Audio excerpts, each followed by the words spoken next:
It's been a long time. I should have left you. Yo, what it do, peeps? Team K here, back for part two of my Blu-ray collection. Yes, I said I will not be back until the end of next month, but I was bored, you know. Also wanted to get my mind off of a lot of things, you know what I'm saying? So I decided to just set up the tripod, attach my phone to it, and record another video for you guys just to distract myself a little bit. So I don't want to ramble on too much like I usually do. Just gonna get right into it. I'm gonna start off with a banger right here, 11 out of 10 film, Boyz N The Hood. It's not only my favorite Hood movie of all time, but it might even be my favorite movie of all time. I think Boyz N The Hood is a phenomenal film. Um, very meaningful to me, has a lot of significance in my life. You know, this movie has been with me since 2002, and since then I've watched this movie multiple times a year, every year, and I can never get tired of it. This is one of those movies that are just evergreens to me that I can watch forever and never get tired of. Some phenomenal film. Love this one.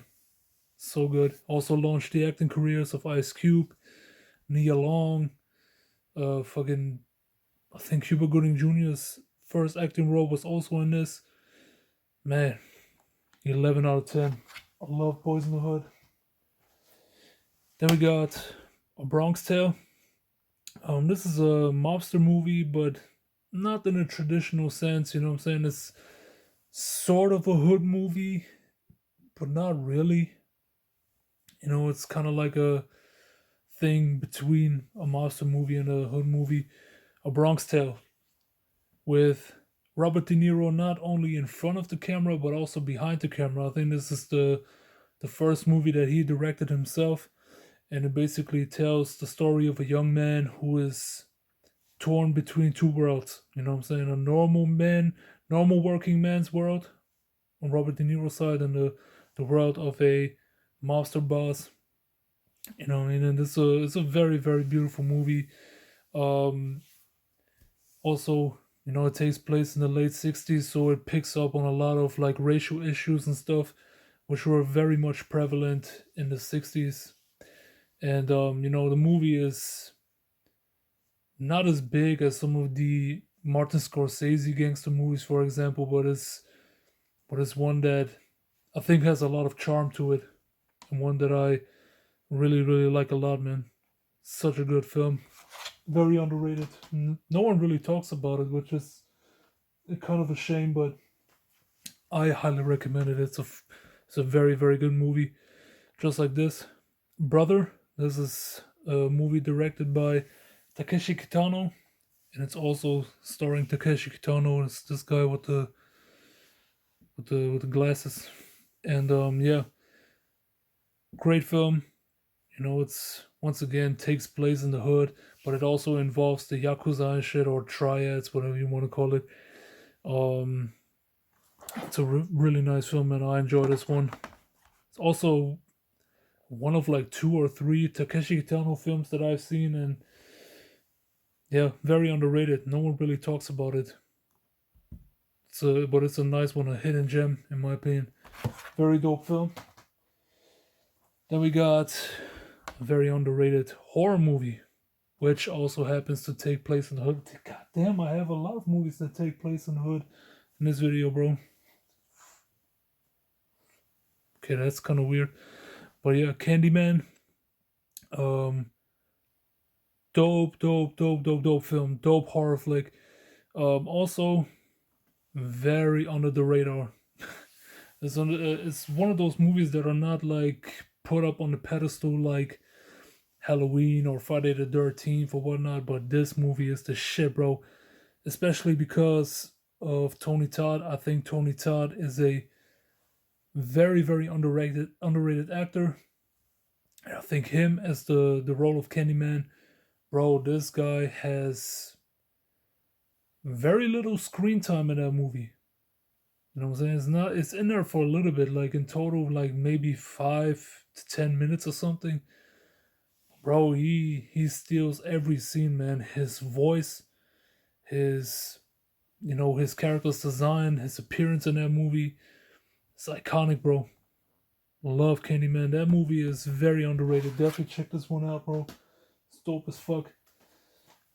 Just like this, Casino, the third mobster movie by Martin Scorsese with Robert De Niro and Joe Pesci. These two guys together are probably amongst my top five favorite movie duos, man. Like, you could never go wrong with Robert De Niro and Joe Pesci together. And with Martin Scorsese together, unbeatable trio, man. These three, movie magic. I'm telling you, they're fucking awesome. You know what I mean? Casino, also great. Have a lot of great memories about this. It's been a long time since I watched it, but I remember really, really liking this one a lot. This is a great movie. And we got Child's Play with one of the most iconic horror movie villains, and that is Chucky. Yeah, man. Movie is dope. Iconic horror movie villain. Chucky is just dope as a motherfucker, man. I love that movie, bro. I mean, it's like a kind of like a Christmas movie a little bit. And yeah, man, this movie is a classic. The OG is the OG. You can never go wrong with it. The sequels, the second one I can tolerate. I think the second one is still good enough because it has that showdown in a toy manufacturing company. That showdown was dope. The third one takes place in a boot camp, which was kind of weird. Let alone the sequels, which were terrible, man. The Bride of Chucky and Seed of Chucky, man, those two were trash. Then they kind of brought it back a little bit with the Curse of Chucky. I mean, this is a series that went through a lot of lows, man. It had one high and a lot of mids and lows, bro. But the OG is the OG, bro. You could never go wrong with that one. Just like this. City of God, bro. 11 out of 10. Once again, this movie right here is, like it says up top, is a brilliant movie, man. Brilliant film. One of the most genius movies ever made. It's a gangster film shot in Brazil. Came out in 2002. And this movie is freaking astounding, bro. Very rarely do you see a movie like this, you know what I'm saying, that is just geniusly told, very, very well shot, and just it tells a story that spans across 30 years, something, 20, 30 years, and it tells little different stories of many characters, but they're so well interwoven together. It just makes me wonder how they are able to tell this wide-ranging story in just 2 hours. It's mind-boggling to me, man. And yet this movie works. I think this is an absolutely incredible film and highly underrated, bro. Still, this is one of those underrated masterpieces in cinema history that you definitely need to see at least once in your life, man. Because this movie is it's a diamond, bro. I fucking love this one. City of God is just amazing. Seriously, it's so good. Then we got Clockers, Spike Lee movie, straightforward hood movie. There's nothing all too different from the other hood movies, but it's just a very straight up, nice, well done hood film with Mekhi Phifer playing the main role. You got John Turturro in there, Harvey Keitel. You know what I'm saying? It's a great cast all around, great soundtrack, and a few guest appearances by a few rappers, man. Then we got Colors, crime movie, which once again takes place in the hood. deals with the Bloods and Crips, and the whole conflict between the Bloods and Crips that deals with that. And then of course, we got Robert Duvall in there, legendary actor. Love his performance in this. Sean Penn, I can tolerate. His movies are kind of like hit or miss for me, but here it works. He's a great actor in this movie, and I really fuck with this. Colors is a great film. I also like the soundtrack on this one with the infamous Ice-T song Colors, Colors, Colors. Yeah, then we got Crank, Jason Statham film, action from top to bottom, from front to back. I fucking love this movie right here, bro. Also seen it many, many times, and I could watch it whenever, man. This is just fun, 90-minute action, non-stop. It's just dope as fuck. Love this one. The sequel also cool, but I think they went a little bit too overboard with it. You know what I'm saying? They definitely could have toned it down a little bit. But the first Crank, really nice. Then we got Creed, and not just Creed 1, but Creed 2 and Creed 3. Yeah, man. The Creed series, these are actually spin-offs from the Rocky movies. You know what I mean? These tell basically the story of Rocky's past friend, Apollo Creed, and it's his son, Adonis Creed. And yo, this is a great spin-off series right here, man. Really, really love these. And these are actually done with a lot of care and respect to the blueprint, the Rocky movies. I really love how these movies were made, acting in these. Of course, Michael B. Jordan as Adonis Creed is just phenomenal. Did a great, great job in all films, you know what I'm saying? Love him as Adonis Creed. Of course, Sylvester Stallone also did a great job at mentoring, Michael B. Jordan's character in these films. First one, dope.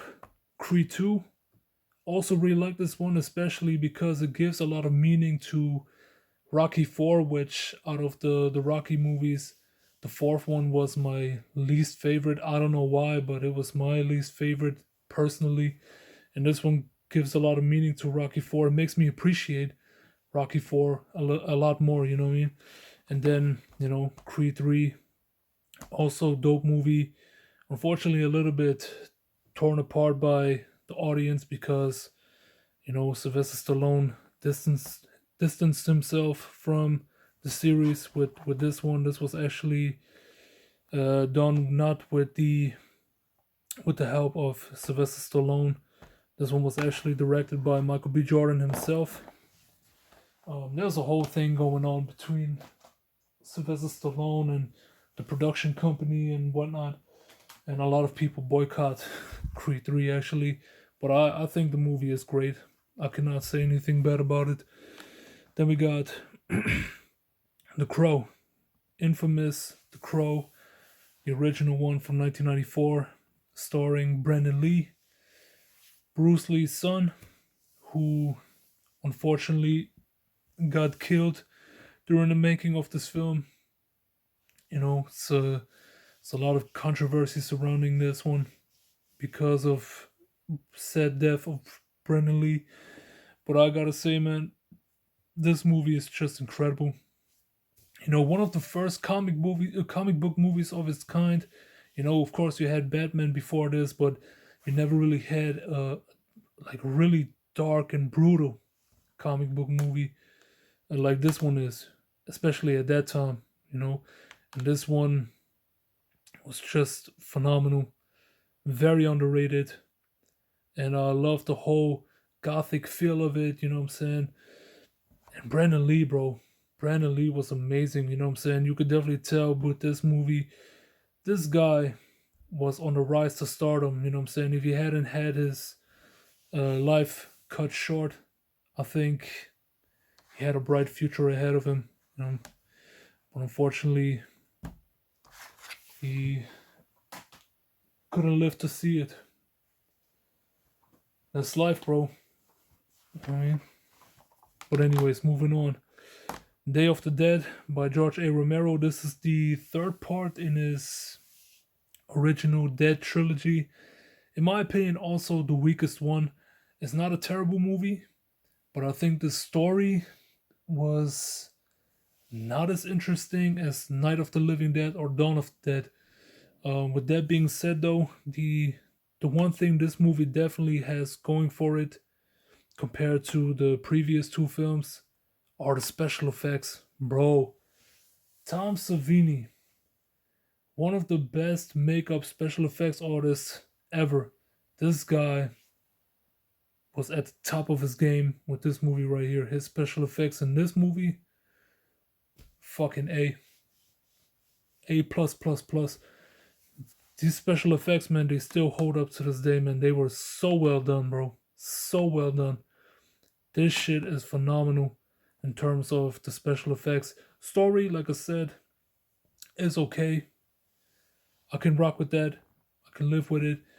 But the special effects, bro, were just amazing.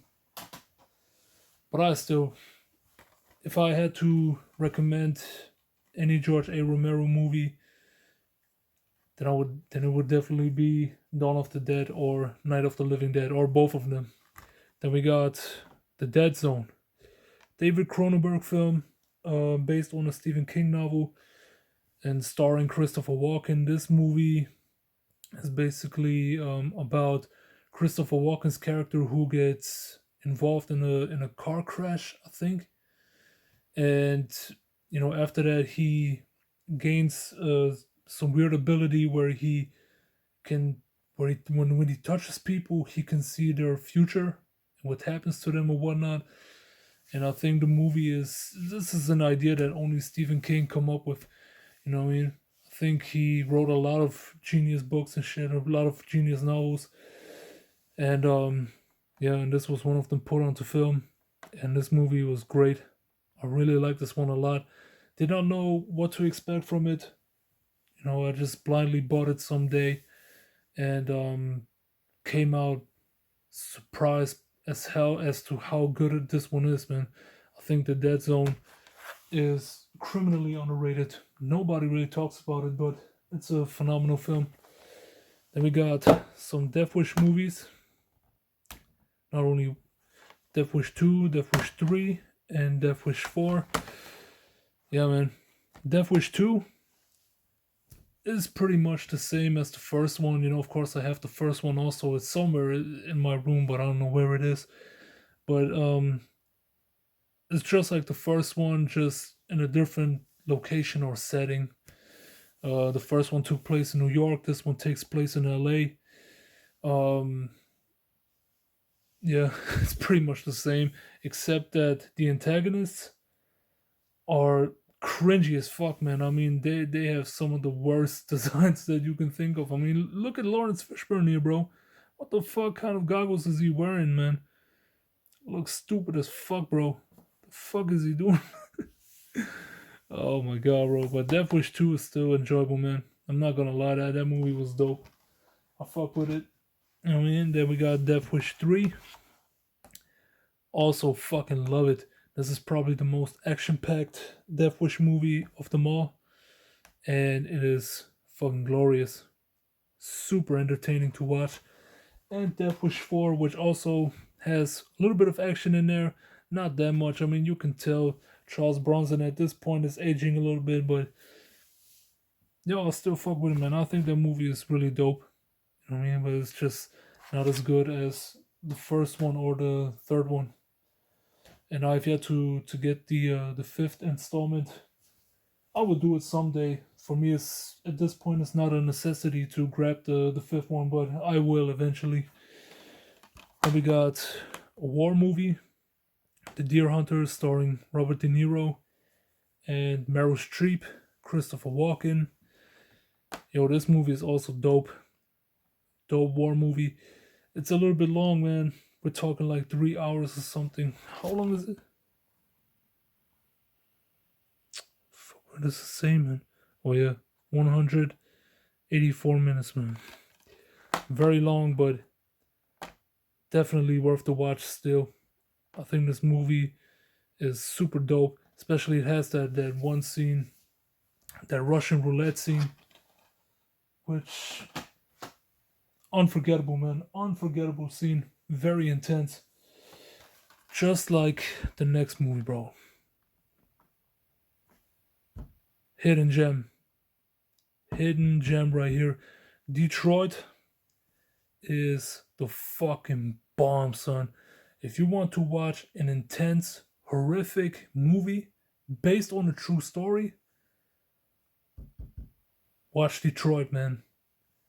Bro, this movie is fucking insane, bro. Incredibly intense, especially because of this fucking guy right here, man. Will Poulter. This dude, bro, I hated his fucking guts in that film.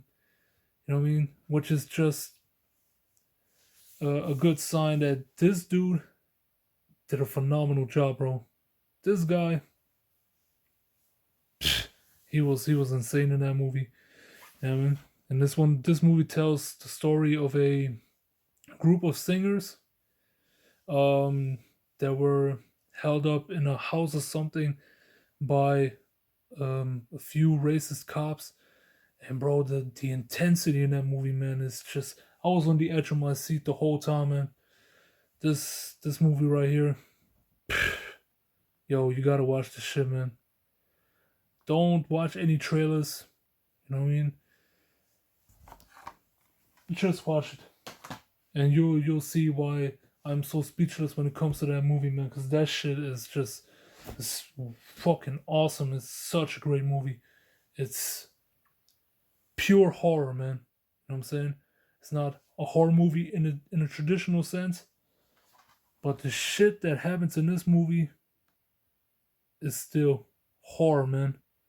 Very, very horrific and very, very powerful too, man. You gotta watch that shit, bro. That movie is so awesome.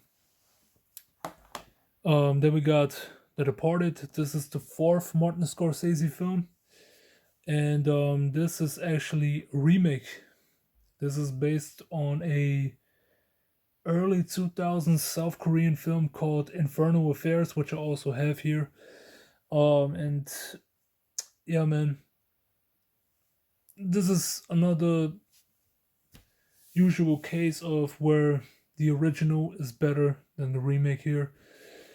I like the South Korean one better. You know what I'm saying? For me, it's just more concise, more compact. You know, it's just more dense. You know, this one was a little bit too bloated. You know, I think the runtime of this one is 2.5 hours or something. It's a little bit too long for my taste. Um, Definitely could have condensed it a little bit. And also, they added uh, another additional character played by Mark Wahlberg, which was totally unnecessary. But I guess they wanted to, distance themselves from the original and make it more unique in quotations. But I don't know, man. The movie was good. It's definitely watchable. I mean, just for Leonardo DiCaprio, who's always doing a great job. One of my favorite actors. But I don't know, man. I still think the original was better. Then we got Clint Eastwood in Dirty Harry. Legendary, bro. This is iconic character right here. Everybody knows Dirty Harry. And yeah, man, also had like a collection with all 5 movies. And I actually, the sequels were not too bad. They were good to watch once.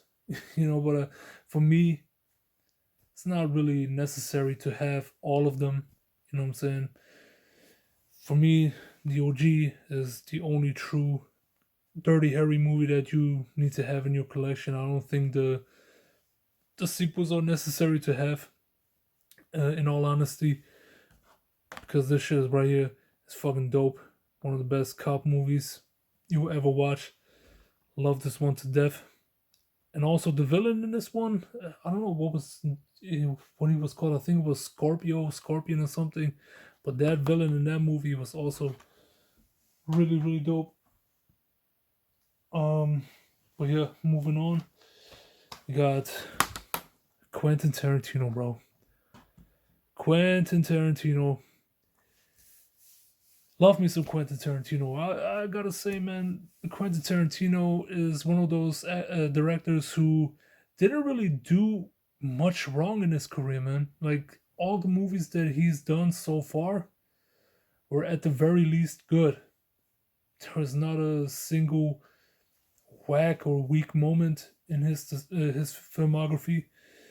And Django Unchained, is another great installment in his filmography, man. You um, Definitely like this one a lot. I also love the fact that it was called Django because, of course, the title was taken from a '60s western, Django. Starring Franco Nero, which also had a little cameo in that movie. Typical Tarantino, of course, he's honoring the legend. You know what I mean? And yeah, man, Django Unchained is dope. I like the way that he flipped it. Also, the whole idea of Django, that he made the main character Django basically, a black slave who wants to free his people, from those slave owners and shit. Dope, dope, dope, dope movies. Love this shit, man. And also, of course, typical Tarantino has brilliant dialogues in this, and Tarantino typical violence. Then we got Do the Right Thing. I think this was one of Spike Lee's first. I don't think it was his first movie, but it was one of his first movies. And Do the Right Thing is good, but I still couldn't really warm up to that movie, man. You know what I'm saying? I've seen it a few times already, and still I'm still very divisive on that movie. You know what I mean? I don't know what it is about it, but I still haven't like fully gotten into it yet. You know what I'm saying? Even though there are some aspects about it that I love. For instance, the character Radio Rahim. I think that character is one of the best characters in any hood movie. Love Radio Rahim. That dude is the shit. Um, and also the soundtrack, the vibe of the film was dope. You know what I'm saying? Where you just follow Spike Lee throughout the hood and stuff on a hot sunny day and all that stuff, man. But I don't know, there was something about this movie that I just I couldn't warm up to. You know what I'm saying? I still have to watch it a few additional times. Maybe I'll come back around to it. I don't know, man, but I don't want to sell this. I want to keep this, and give this a few more chances because I love hood movies. I don't want to sell them, if you know what I mean. Um, I really want to try and get into this one. Hopefully, I'll be able to do so, but only time will tell. Um, Going from one hood movie to another. Don't be a menace to South Central while drinking your juice in the hood. One of the longest movie titles ever. Oh man, this movie is dope as fuck, man. I mean, I've known this movie for like 20 years now, 20 plus years. And back when I first discovered it, I watched it repeatedly, like religiously, day in, day out, man. Fucking loved this movie when it first came out. Then after some time, I saw it so much that I got tired of it. I couldn't watch it anymore. Um, Put it off for a few years and actually went back to it and started liking it again. And man, this movie is just fun, man. Especially if you get all the references. Of course, they poke fun at, Boys in the Hood a lot and Menace to Society. Those are like the two main movies they make a lot of fun of. Also, Poetic Justice. They made fun of that. Dead Presidents. Fucking what else? I think they might have made fun of Jews also. Yeah, maybe I don't really know. My brain is fried at this point. But Don't Be a Menace, dope fucking movie, man. So much fun. If you are into hood movies and you for some reason haven't seen this one yet, which I highly doubt, but if you haven't, you gotta check this one out, man. Don't Be a Menace is a fun ass movie, I'm telling you. This shit is super fun and hilarious as fuck, bro. That movie is dope. And then the last one for today is Donnie Brasco. It was starring Al Pacino and Johnny Depp. Another one of those movies that are a little bit longer. I think is 2 hours 20 minutes or maybe 2 hours 30 minutes. What the fuck does it say? Yeah, 2.5 hours. But yo, the movie was dope, man. Movie was dope. I actually didn't really love it like that. This was yet again another case where I need to watch the movie again to fully appreciate it. But first viewing, I liked it. You know, of course, you could never go wrong with Al Pacino. Cannot go wrong with Johnny Depp. But yeah, man, Donnie Brasco. Definitely need to watch this one again because I don't really remember too much from it. But whatever, bro. So that was it. That was part 2 of my Blu-ray collection. I don't know when I'll be back. Like I said, probably by end of May. Maybe early June, something like that.